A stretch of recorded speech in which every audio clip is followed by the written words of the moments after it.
Second week interviews, role A. Sydney and Olivia, take one.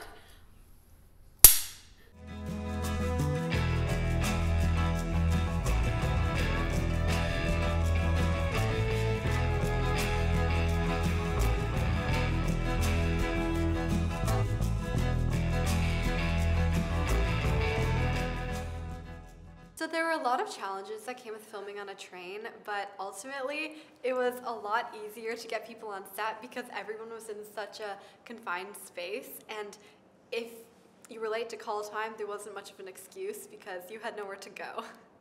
Because there was no service, it was really hard to contact people on the train. You would just have to run through the train in hopes to find the actor or the crew you're missing. Also, the scenery would change constantly outside, so if we were in Saskatoon, we couldn't film an Edmonton scene, for example, so you had to be really conscious of that. In the background. We will.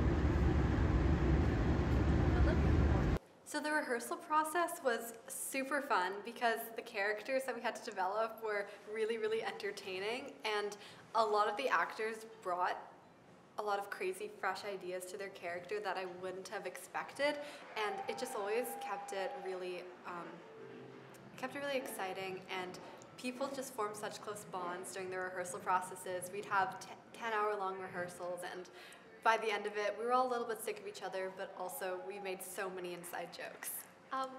Yeah, I think specifically those long rehearsal days really helped prepare us for the really long and intensive filming days on the train when there was not much time for breaks or rest.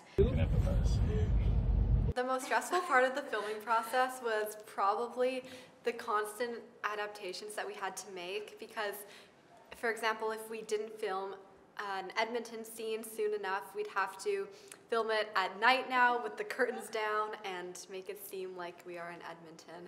And it was really fun to have to be constantly on our toes, like to re-prepare the schedule every night.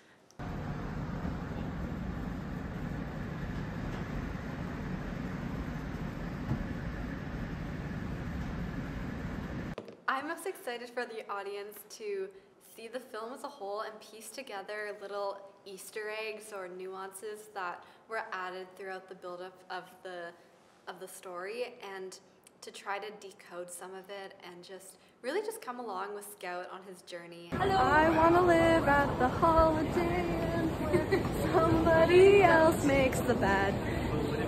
I'm most proud of the cast and crew for working so well together.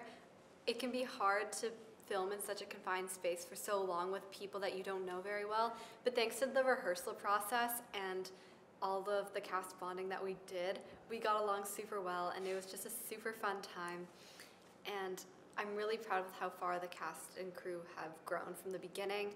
The crew has learned so much about their own piece of technology, and the cast was constantly evolving with their character.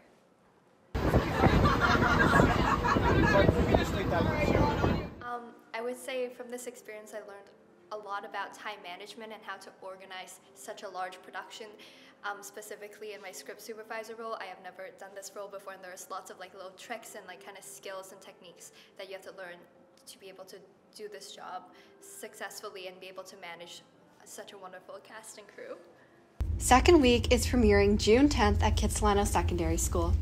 Stay tuned for more episodes and interviews with the cast and crew on the second week of the few next months.